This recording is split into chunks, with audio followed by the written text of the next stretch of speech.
Buenos dias, buenos tardes, buenas noches, mga amigos, mga amigas, mga kompanyeros, kompanyeras. Magandang araw po sa inyong lahat. At sa episode na to ay ating pong pag-uusapan on a hypothetical scenario. Ang isang impeachment trial, no, specifically addressing the defense that there was a violation of the one-year bar rule. So, bukod dyan sa depensa ng impeached public official, ating pong tatalakayin, ano naman kaya yung counter-arguments ng House Prosecution Team, yung mga nagre-reklamo.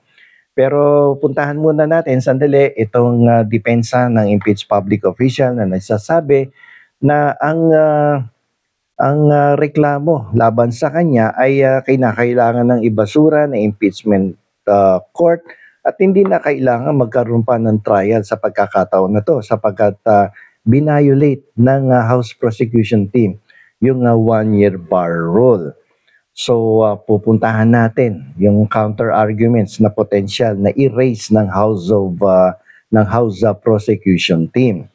So the primary strategy of the House Prosecution Team is perhaps they will highlight that the one-year bar rule is not applicable in this case.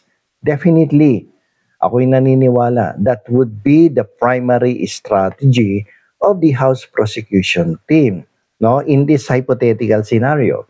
So, bakit sasabihin ng House Prosecution Team na hindi applicable yung one-year bar rule dito? So, kung merong more than 1, 2, or 3 impeachment complaints na naisampa sa House of Representatives, ay masasabi lamang na deemed initiated ang isang impeachment complaint if the charges were transmitted officially and formally sa House Committee on Justice. Without referral, without transmission, officially and formally ng mga impeachment complaints sa Committee on Justice, ay hindi po siya may ituturing na deemed initiated by the House of Representatives. Kinakailangan pong dumaan sa Committee on Justice or kinakailangan kung hindi pinadaan sa Committee on Justice ay kailangan makalikom ng more than 1/3 votes ng entire members of the House of Representatives. So, pag-usapan natin ngayon yung depensa ng impeached public official. Sabi niya more than 1, 2, 3, or 4 impeachment complaints yung naisampa at na-initiate sa House of Representatives. Hindi po, sapagkat hindi naman na-refer sa Committee on Justice. In fact, yung pang-apat na complaint na isinampa sa House of Representatives ay nag-comply dun sa 10 days time frame na tinatakda ng House rules, no? At ito ay nakalikom din ng 1/3 votes, no, ng entire members of the House of Representatives. Kung kaya't ito naman ay hindi dumaan doon sa Committee on Justice. That is the exemption to the rule. If you were able to get 1/3 votes of the total membership of the House of Representatives, pwede nang hindi dumaan sa Committee on Justice at dire-diretso yan. No, yung 1/3 votes na yan will constitute as the articles of impeachment. At yun ang isusumite sa Senado. In this case, no, so isa lang ang lumalabas na impeachment complaint sapagkat yung total na 4 na impeachment complaints filed in the House of Representatives ay unang-una kinonsolidate nila yan at within 10 days after the consolidation, yan po ay pinagbotohan at nakakuha ng mahigit na 1/3 votes sa House of Representatives that officially it was transmitted to the Senate Impeachment Court.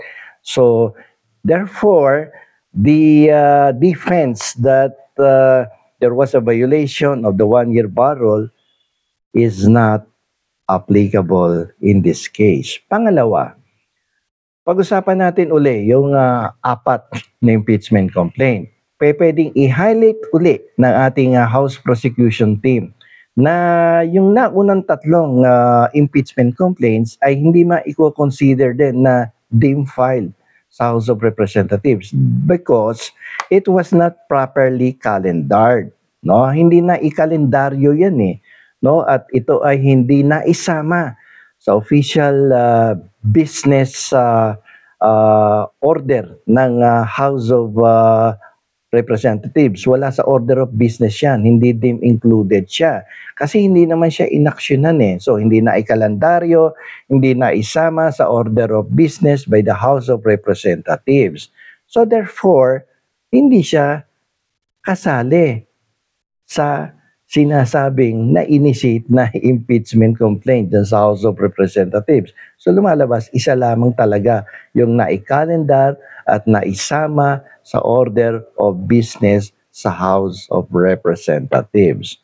Okay, so dalawa na yan na pwedeng maging key arguments ng ating House Prosecution Team. At pag yan ay na-highlight nila, definitely yung constitutionally pagiging constitutional ng pagtatransmit ng impeachment complaint sa Senado ay maituturing na sumunod, no, sa lahat ng regulasyon ng House of Representatives, sa lahat ng pinag-uutos ng ating saligang batas, at hindi maaaring payagang masunod ang kahilingan ng nasasakdal na ibasura ang impeachment complaint at ituring itong isang scrap of paper lamang, sapagkat ando doon lahat yung substantive elements sa impeachment complaints. Itong mga isinulat ng mga nagreklamo sa impeachment court ay mga factual, no? Mga factual declaration to ng mga paglabag ng isang impeached public official. Like for instance, yung misuse of public funds, yung unexplained wealth, yung mga pananakot, no, sa mga mas nakakataas na opisyal ng ating pamahalaan at ng kanyang mga kamag-anak. Ito ay factual declaration doon sa impeachment complaint, factual declaration and actual issues, no, na naisama doon sa impeachment complaint. At ito ay hindi pwedeng ituring na product of an imagination lamang to ng mga nagrereklamo. Ito ay hindi rin mga opinion. Kumbaga, ito ay mga base sa mga tunay na pangyayari na inilagay doon sa impeachment complaint. So therefore, hindi siya maituturing na mere scrap of paper at walang basihan ayon sa depensa. So kinakailangan i-set aside yung kanyang answer at kutelam. At yun ang dapat ibasura at hindi yung reklamo ng mga House Prosecution Team na nagsampa ng impeachment complaint sa Senate Impeachment Court. So, tatlo yan yung ating key arguments. And I think one or two of these key arguments na ating pong pinaliliwanag dito ay pwedeng magamit ng mga nagrereklamo just in case malalagay sila sa ganitong klaseng sitwasyon in the future na dumidepensa ang nasasakdal na dapat ibasura ang impeachment complaint sapagkat ito ay lumalabag sa 1-year bar rule. Hindi po pwede naman yun, di ba?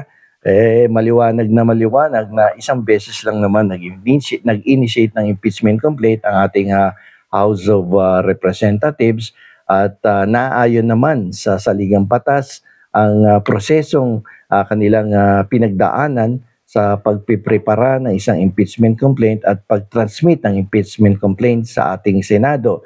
At hindi yan isang mere scrap of paper sapagkat lahat ng aligasyon na idineklara sa impeachment complaint ay base sa actual facts, base sa mga aktual na issues na lumabas doon sa impeachment complaint. Katulad, ulitin ko bilang final parting words natin, katulad ng misuse of public funds, katulad ng unexplained wealth, katulad ng pagbabanta sa buhay ng mga nakakataas na opisyal, katulad ng betrayal of public trust at culpable violation of the Constitution. So lahat ng aligasyon sa impeachment complaint ay merong malakas, matibay na basihan kung kaya't ito ay hindi pwedeng maituring na mere scrap of paper. Therefore, if there is legal basis on the impeachment complaint,